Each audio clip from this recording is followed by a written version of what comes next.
3, 2, 1, va. Hola, buenos días. Mi nombre es Jesús Guinea, soy microbiólogo del Servicio de Microbiología del Hospital Gregorio Marañón y es para mí un placer haber sido invitado a participar en este 28º Congreso de la Asociación Latinoamericana de Patología Clínica y Medicina de Laboratorio en Perú.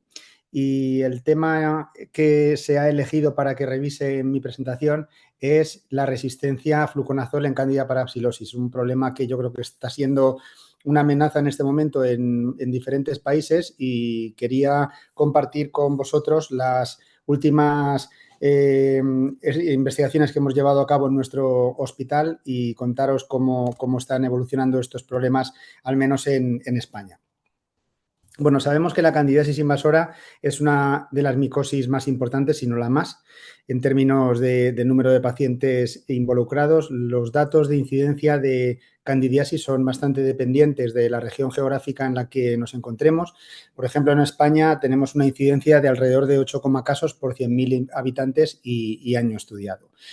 Es cierto que es una infección que parece que va en aumento. De alguna manera, esto lo predisponen también la expansión de pacientes en riesgo de desarrollo de infección fúngica invasora. Y la mayoría de casos de candidiasis sabéis que están causadas por 5 especies, que son las que os listo en la parte izquierda de mi presentación. Luego tenemos algunas especies que son poco relevantes desde un punto de vista clínico, como por ejemplo las levaduras que no son cándida, que estas no representan más de un 2% de la candidiasis invasora global, pero el problema que tienen estas especies es que suelen tener intrínsecamente resistencia a bastantes antifúngicos, sobre todo las equinocandinas. Y por último, estamos atendiendo a la dispersión de una nueva especie de cándida que conocéis, que es Candida auris, que se ha ido dispersando y diseminando por todo el globo en los últimos 15 años, y esta especie está suponiendo una amenaza también importante porque, como sabéis, Candida auris se disemina muy rápido, es muy resistente a antifúngicos y los pacientes afectados pues tienen un pronóstico grave en cuanto a su respuesta al tratamiento antifúngico. Bueno, lo primero que tengo que decir es que la distribución de especies causantes de candidiasis invasora es geografía dependiente. Por ejemplo, si nos centramos en Europa tenemos mucha candidiasis invasora causada por Candida parapsilosis en los países del sur, en España, en Portugal, en Grecia y en Italia. Esto es una realidad que no sabemos bien a qué acontece, pero la realidad es esta. En el norte tienen más glabrata y en el sur tenemos más parapsilosis. Si nos movemos al continente sudamericano, vemos también que la Cándida parapsilosis es una especie relevante en muchos de los países del cono sur, especialmente importantes en el caso de Chile, por ejemplo, Argentina, Perú también y otros países de Centroamérica. Entonces, estamos ante un tipo de cándida que, por razones desconocidas, parece que es bastante proclive a producir casos de candidiasis invasora en países latinoamericanos. Si uno mira cuáles son los perfiles de sensibilidad de Candida parapsilosis a los antifúngicos, lo habitual es esto. Veis en verde que es una especie que es muy sensible o ha sido históricamente muy sensible a la anfotericina B, a los triazoles. El debate que siempre ha existido de las mayores CMIs de las equinocandinas para el tratamiento de las candidiasis invasoras por Candida parapsilosis, y los nuevos fármacos que vienen, como por ejemplo Ibrexafungerp, son muy activos frente a Candida parapsilosis. Pero sí que es cierto que en los últimos años acontece un aumento de la resistencia a fluconazol en parapsilosis. Esto no parece ser un problema global, porque si os fijáis en la parte izquierda de la gráfica, aquí os marco datos de los estudios Sentries, que conocéis que son estudios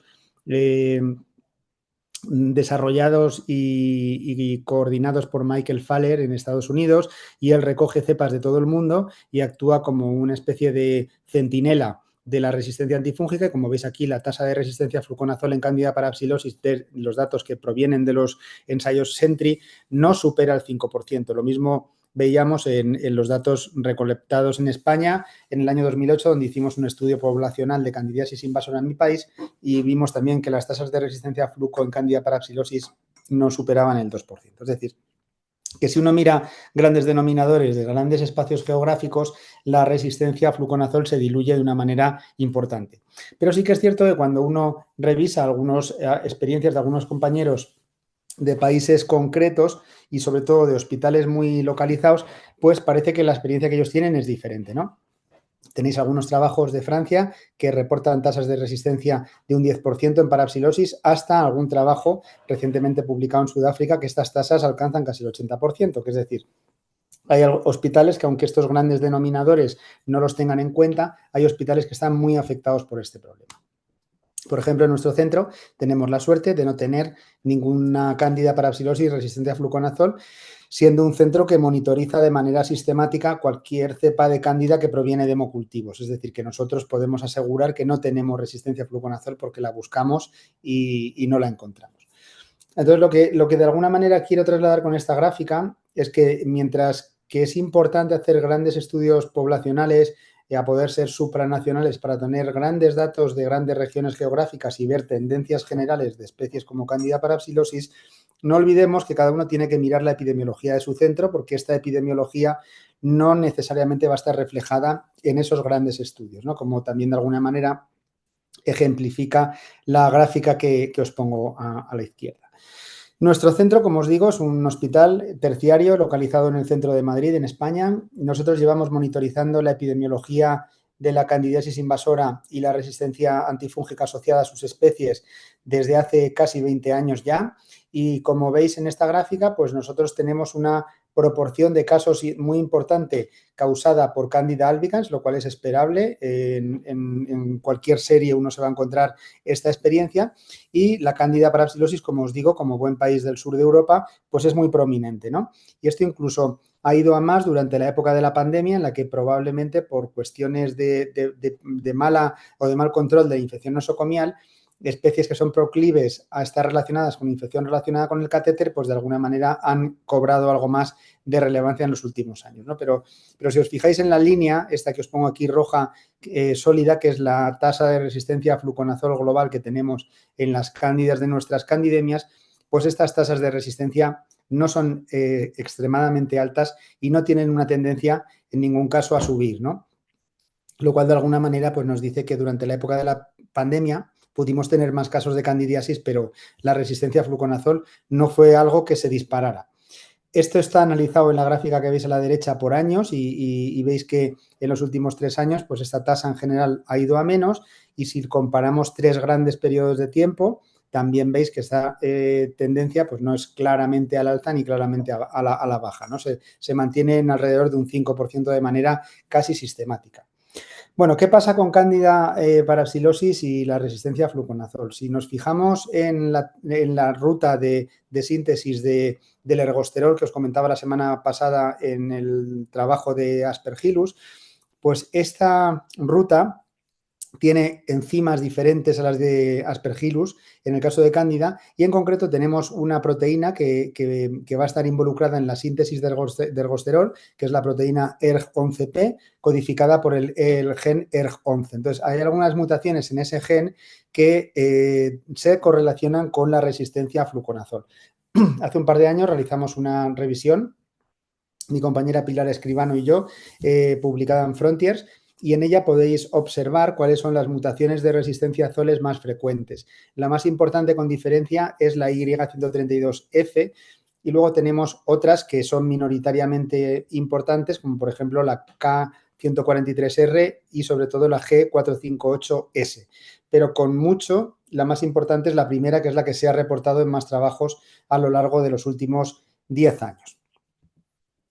Bueno, Candida parapsilosis, como os decía, es una especie que hasta hace poco no nos ha mostrado grandes problemas, ¿no? Pero que en los últimos años, como os digo, sí que se van publicando algunos trabajos en los que se reportan tasas de resistencia importantes.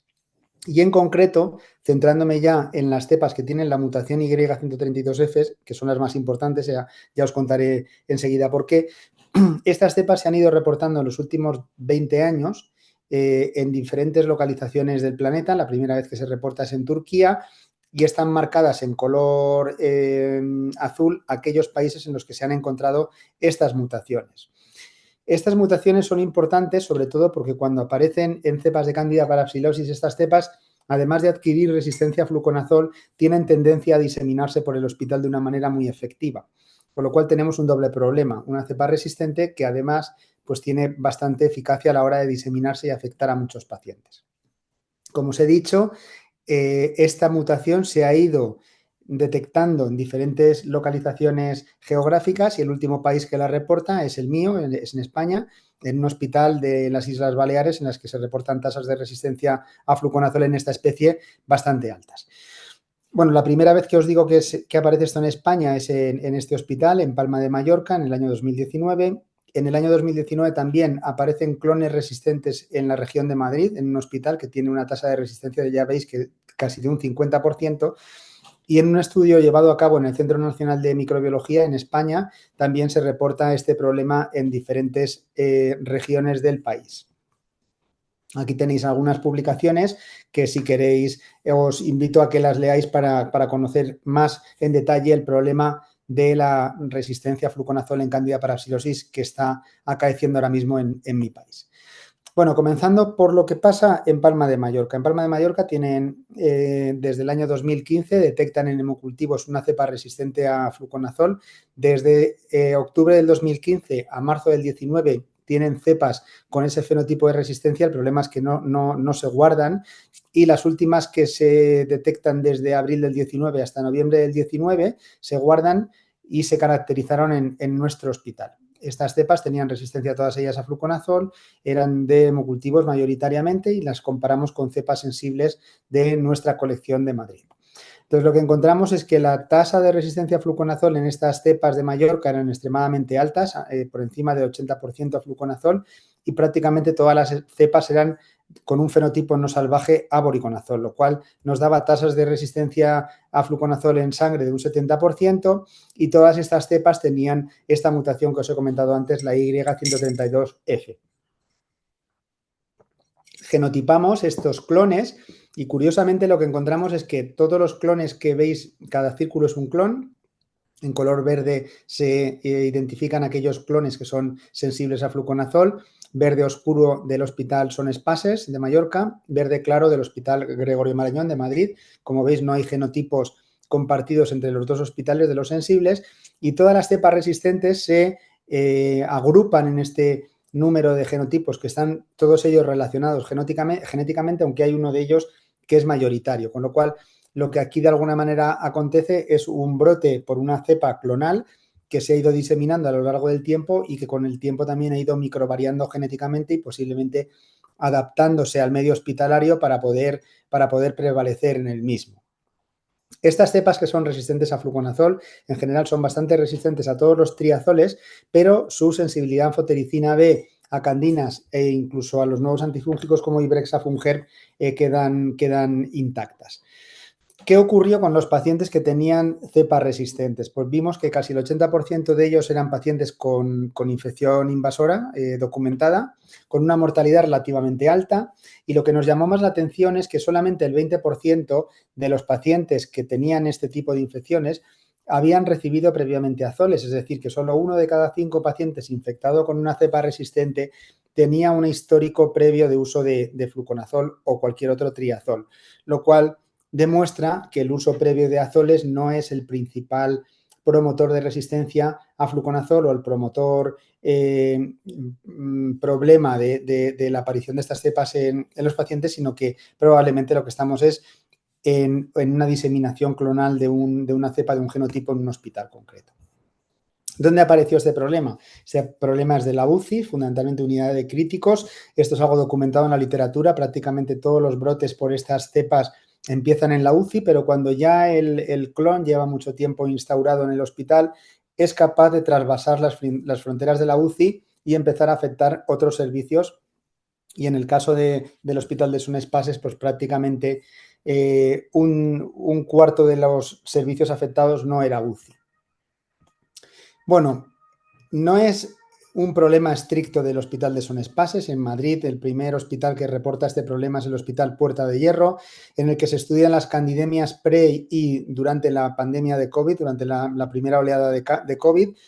Como era de esperar, durante el principio de la pandemia aumentan los casos de candidiasis invasora y cuando uno comprueba o compara la epidemiología de la candidemia en este hospital antes de la pandemia, que tiene una clásica epidemiología del sur de Europa, mitad de casos por albicans, 25% por parapsilosis, cuando uno lo mira durante la época de la pandemia, se invierte de manera ostensible esa proporción de casos de cándida parapsilosis.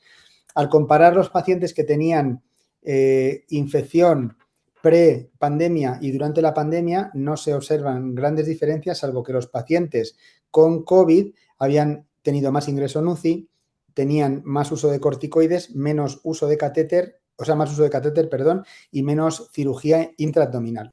Lo que sí se ve de una manera clara es que durante la época de la pandemia aumentan las cepas de cándida parapsilosis resistentes a fluconazol con un porcentaje significativamente más alto. Esto ocurre sobre todo en la UCI posquirúrgica, como ocurría también de alguna manera en el Hospital Son Espases, es un problema de unidad de críticos, y otra vez todas estas cepas tienen mutaciones en la posición Y132F. En este entorno de amenaza por una cepa relativamente desconocida para nosotros en España, desde nuestro centro llevamos a cabo un estudio que lo financió el Ministerio de Sanidad en España.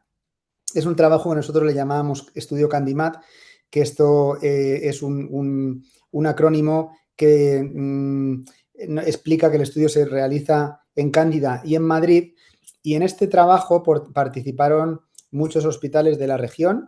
En concreto son todos estos que os listo aquí. Los mayores hospitales de Madrid participaron en este proyecto de 3 años, inicialmente de 3 años y posteriormente de 4, en el cual desde el año 2019 al año 2022 se recogieron todas las cepas que provenían de hemocultivos y de muestras intraabdominales de pacientes ingresados o atendidos en estos hospitales y se estudiaron desde un punto de vista microbiológico.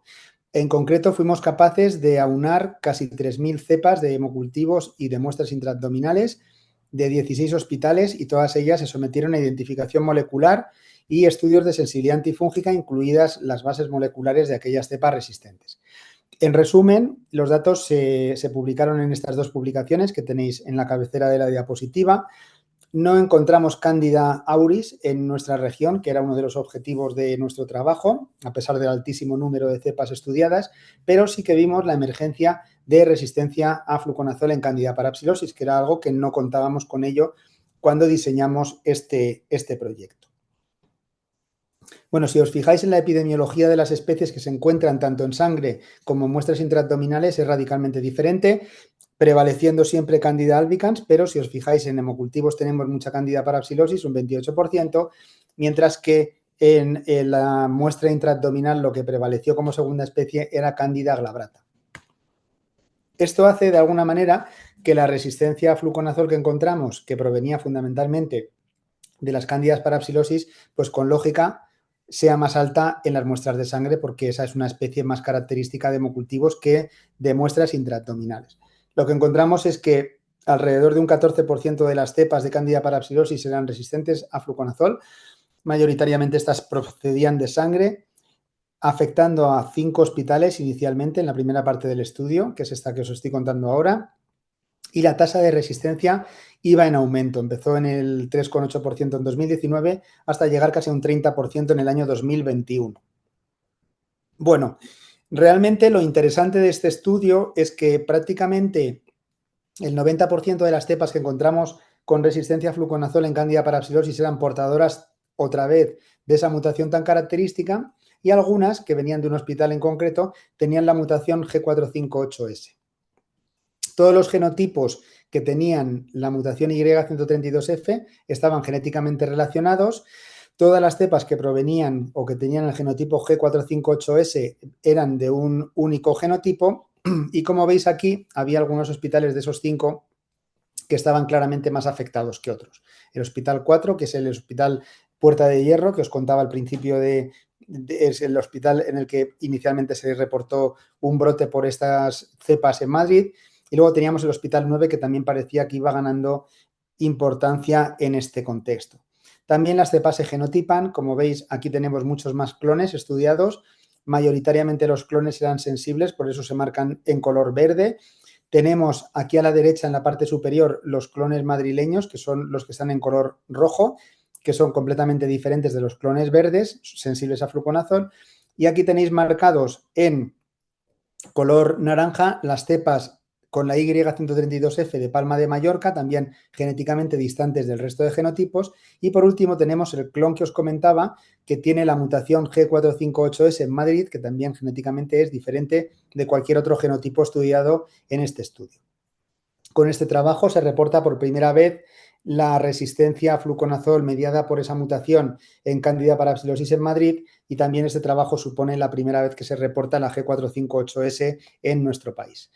Curiosamente, nosotros estudiamos genotípicamente todas estas cepas del Candimat y solemos clasificar las cepas que tienen idénticos genotipos como clúster. Nosotros denominamos clúster a un grupo de cepas que son del mismo genotipo y que están encontrándose en al menos 2 pacientes diferentes. Entonces, lo que os marco en esta gráfica de aquí es el número de episodios por las diferentes especies de Cándida en el año 2019, en el año 2020, en el año 2021, en el estudio Candimat, y en línea os marco cuáles son los porcentajes de pacientes que están involucrados en clústeres. En este caso hablamos de Candida parapsilosis.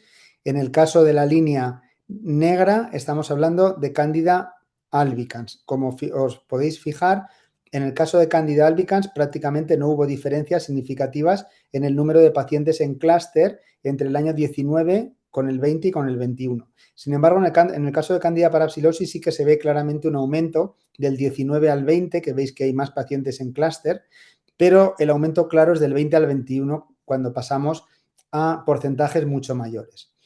Lo cual de alguna manera pues, nos está diciendo que la transmisión de Candida parapsilosis durante la época de la pandemia fue mucho más efectiva que la de Candida albicans, porque el número de pacientes infectados por estos clones eran menores.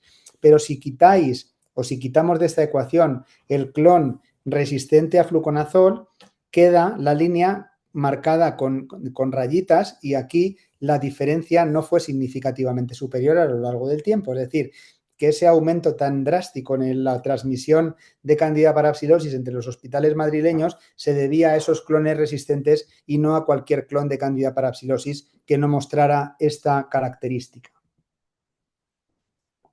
Si miramos lo que pasa con la resistencia a candinas, pues aquí el problema es completamente diferente.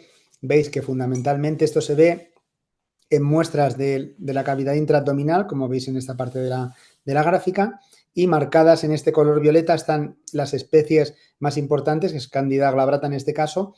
Por tanto, aquí estamos ante un problema puntual o cepa dependiente o paciente dependiente, digámoslo así, porque eran pacientes únicos y las cepas no estaban necesariamente relacionadas genéticamente unas con otras. Estamos ante una manera diferente de adquisición de resistencia. Aquí es por el uso de candinas. En el caso de fluconazol es probablemente por diseminación clonal en el hospital. Y esto se ve muy bien en esta gráfica, en la cual se marca el primer hospital donde aparece la cepa resistente, que es interesante que remarquemos que esto aparece por primera vez antes de la pandemia, que no es un problema estrictamente de la pandemia. Pero sí que es cierto que durante la pandemia, en el año 2020-21 y sobre todo en el año 22, hay una amplificación muy grande del número de casos, tanto en el primer hospital como en el resto de hospitales que se fueron afectando, con especial relevancia de lo que pasó en el hospital número 4, que cuando acabó este estudio estaba francamente afectado, ¿no? Bueno, es interesante ver cómo esa tasa de resistencia a fluconazol iba en aumento a lo largo del estudio Candimat, marcado en la línea esta que veis aquí de color rojo, y las tasas de resistencia tanto a fluconazol como a candinas en muestras intraabdominales pues se mantuvieron de una manera muy estable en aquellas muestras que provenían de la cavidad intraabdominal. De nuevo, las unidades que fundamentalmente tenían problemas de resistencia a fluconazol eran las esperables, UCIs médicas y quirúrgicas, y en algunos casos también unidades de pediatría. Los clones que tenemos en Madrid, eso es un clon específico de Madrid o un grupo de clones específicos de Madrid que, como veis, ganaron muchísima importancia en el año 2022. El número de cepas en este genotipo aumentó de una manera muy importante en el año 2022, y también esto ocurrió especialmente en el hospital número 4, que veis aquí que está marcado en color rojo. No tenemos un problema estrictamente en Madrid, aunque numéricamente el número de pacientes y hospitales ha sido mayor en Madrid que en otras regiones de España. Tenemos también el problema, como digo, nace en Palma de Mallorca, pero también hay hospitales de Barcelona, Hospital de Burgos y Hospital de Santander, y el último en entrar en esta lista negra es un hospital de una ciudad que no está lejos de Madrid, que se llama Ávila, y que es el último hospital que se ha reportado como afectado con este problema. Este problema que afecta a hospitales madrileños y a Palma de Mallorca también se reporta en Burgos, también les ayudamos a nuestros compañeros de Burgos a caracterizar su brote. De nuevo, tienen un aumento de candidemias a lo largo del periodo pandémico y sobre todo por estas cepas resistentes a fluconazol, que como veis aquí genotípicamente son diferentes de las sensibles. Y ellos en Burgos tienen tanto el genotipo que produce la Y132F, que también se encuentra en Madrid, como el genotipo que tiene la mutación G458S, que también es idéntico al de Madrid. Es decir, que de alguna manera los genotipos de Madrid han sido capaces de llegar a Burgos. Si uno mira cómo son los clones en España, en las ciudades o hospitales que han sido afectados hasta la fecha, pues como veis tenemos un cierto patrón ciudad específico. Tenemos, por ejemplo, a la derecha cepas de Mallorca con clones específicos de allí. Tenemos cepas de Palma de Mallorca con clones específicos de allí, de Palma de Mallorca. Y luego tenemos en el centro del país, en Madrid, fundamentalmente, que son las rojas, y otras ciudades que no están lejos de Madrid, como por ejemplo Ávila, que es la azul, y Burgos, que es esta de color naranja. Todos estos genotipos del centro de España están genéticamente relacionados y probablemente lo que están haciendo es trasladarse o traspasarse de una ciudad a otra por cercanía y probablemente por traslado de pacientes entre una ciudad y otra. ¿Cómo ha empezado el problema y cómo se ha ido dispersando en España? Esto es una incógnita, pero mi opinión es que si miramos cronológicamente dónde aparece la primera cepa, parece que el genotipo de Palma de Mallorca aparece en Palma de Mallorca y se disemina por allí.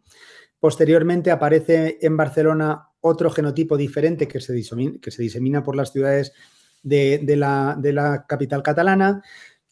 Posteriormente tenemos el genotipo de Madrid, que originalmente lo traslada a un paciente que viene de otra región de España, y este genotipo se disemina por diversos hospitales de Madrid. Posteriormente se encuentra el genotipo de Palma de Mallorca en Santander, que es una ciudad que está en el norte de España. Este genotipo es idéntico, esas dos cepas. Y luego el genotipo de Madrid migra desde Madrid hasta Burgos, es una ciudad que está yendo también hacia el norte de España. Y la última en afectarse es Ávila, que, como os digo, geográficamente no está lejos de Madrid, y que estas tres ciudades comparten genotipos idénticos, infectando o afectando a diferentes hospitales. ¿Por qué ocurre esto? Bueno, no sabemos con certeza por qué las cepas que tienen esa mutación Y132F se hacen resistentes. Lo que sí que sabemos es que cuando las cepas adquieren esa mutación, hay alta probabilidad de que se produzcan brotes hospitalarios e incluso que estas cepas trasvasen las barreras de un hospital y salten a otro. Esto no se ha descrito tan francamente efectivo con aquellas que tienen la mutación G458, que son capaces de producir brotes locales en hospitales, aunque de una magnitud inferior a las Y132F, y raramente pasan de hospitales a otros. Y por último, tenemos otras sustituciones del gen ERG11P que hasta la fecha pues no parece que tengan especial relevancia en este sentido, ¿no? ¿Por qué ocurre esto? Porque además, sorprendentemente, las cepas que tienen esas mutaciones Y132F son menos formadoras de biopelículas. Pues hay diferentes hipótesis, ¿no? Una sería que tuvieran ganancia de fitness, es decir, que tengan más capacidad de proliferar que las que no tienen esa mutación, que tengan mayor persistencia en pacientes, a lo mejor porque esa propia baja formación de biopelículas las hace estar menos adheridas a superficies y son potencialmente más transmisibles, y por eso pueden estar más tiempo en el medio inanimado, de manera que efectivamente se pasen de un lado a otro. Y luego tampoco sabemos, porque no hemos hecho estudios de secuenciación de genoma completo todavía en detalle, por qué o si tienen estas cepas mutaciones alternativas o adicionales a las Y132F. Desde un punto de vista clínico, la resistencia a fluconazol tiene implicaciones importantes. pero he de deciros que no tenemos todavía datos sólidos de diferentes estudios sólidos en la literatura, ¿no?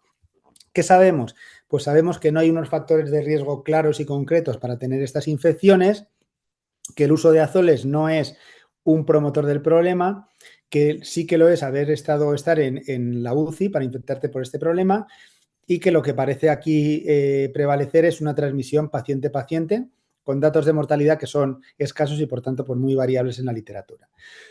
¿Qué tenemos que hacer? Pues, en principio, debemos de ser capaces de detectar estas cepas en el laboratorio, hacer estudios de vigilancia en regiones amplias para conocer la magnitud del problema y tener bases moleculares o técnicas moleculares para poder detectar esto de manera temprana y rápida, ¿no? ¿Qué hacemos en nuestro hospital? Pues nosotros estamos haciendo estudios de sensibilidad sobre aislados que vienen de pacientes, independientemente de que estos aislados sean significativos clínicamente o no. Lo que queremos es simplemente saber que tenemos esas cepas circulando en el hospital. Entonces, cualquier Candida parapsilosis sensu estricto le hacemos estudios de sensibilidad. Si son flucoresistentes, automáticamente les hacemos detección de mutaciones, en concreto la Y132F, y si esta es positiva, que hasta la fecha no hemos tenido este problema en nuestro centro, pues automáticamente activamos medidas de aislamiento del paciente y lo tratamos como si esto fuera una Candida auris. Y también, pues cuando esto es positivo, hay que mandar las cepas a un centro de referencia para que además nos hagan un clonado o un genotipado y ver qué clones circulantes tenemos en el hospital. ¿Forma de sospechar esto en rutina? Pues si tenemos una cepa que es resistente a fluconazol, que también tiene resistencia a voriconazol y que mayoritariamente es sensible a posaconazol, que tiene este perfil, eso es con altísima probabilidad una cepa que tiene una mutación Y132F y, por tanto, esta cepa debe ser susceptible de ser confirmada con técnicas moleculares en vuestro centro o en el centro de referencia que tengáis más cercano. Nosotros lo que hemos hecho ha sido desarrollar una PCR de screening para buscar específicamente esa mutación. La hemos publicado recientemente en CMI y esta PCR está desarrollada con un formato a tiempo real que veis aquí o convencional para poder ser desarrollada en laboratorios con diferentes equipaciones técnicas y ambos formatos tienen una sensibilidad y una especificidad altísima, es decir, que en pocas horas somos capaces de saber si la cepa que es resistente a fluconazol es portadora de estas mutaciones y poder tomar acciones clínicas en ese mismo momento. ¿En dónde estamos en este momento en España? Pues estamos desarrollando un trabajo que se llama, es un trabajo similar al CandiMat, pero en vez de circunscribirlo a Madrid, lo hemos hecho extensivo al resto de España. Hemos involucrado 85 centros de nuestro país. Aquí están incluidos la mayoría de hospitales relevantes de la geografía española y estamos caracterizando también cepas resistentes de otros países, en concreto de Grecia y de Italia, y estamos haciendo también estudios de secuenciación de genoma completo, mirando más allá de la mutación que os digo e intentando esclarecer por qué estas cepas tienen esas capacidades tan elevadas de producir resistencia a diferentes triazoles y diseminarse de manera tan efectiva por los hospitales. Ya para concluir mi presentación, me gustaría terminar con estas 6 recomendaciones que os doy o 6 píldoras. La Candida parapsilosis resistente a fluconazol ha aumentado, pero sí que es cierto que esto no se puede hacer extensible o generalizable. Hay hospitales que están claramente afectados, mientras que otros, como por ejemplo el mío, todavía no tienen este problema, ¿no? Cuando esto aparece en las UCIs, y el mal control de la infección nosocomial es lo que explicaría que estos clones tengan esa eficiente diseminación. Sí que parece que cuando se gana esa mutación, los clones tienen capacidad de diseminarse más rápidamente, sobre todo cuando tienen un escenario de mal control de la infección, como pasó durante la pandemia.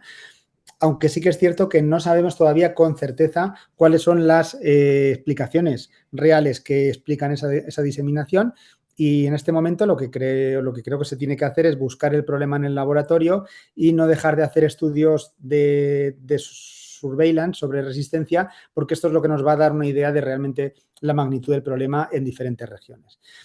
No quiero terminar mi presentación sin agradecer a los compañeros del Servicio de Microbiología e Enfermedades Infecciosas de mi hospital que me ayuden siempre y me apoyen y me den la oportunidad de estar contando este tipo de datos en foros como el vuestro. Y por último, también me gustaría agradecer a todos los compañeros que participaron en el estudio Candimat, que además me consta que lo hicieron durante la pandemia en momentos muy complicados, en los que probablemente la prioridad no era guardar las cepas de Cándida para este estudio, pero he de decir que el estudio no se paró durante aquel periodo tan complicado gracias al esfuerzo de mis compañeros del estudio y bueno, pues con esta diapositiva me gustaría terminar mi presentación. También agradecer a los asistentes vuestra atención y nada, que estaré encantado de poder estar con vosotros. Espero que personalmente lo antes posible. Un abrazo.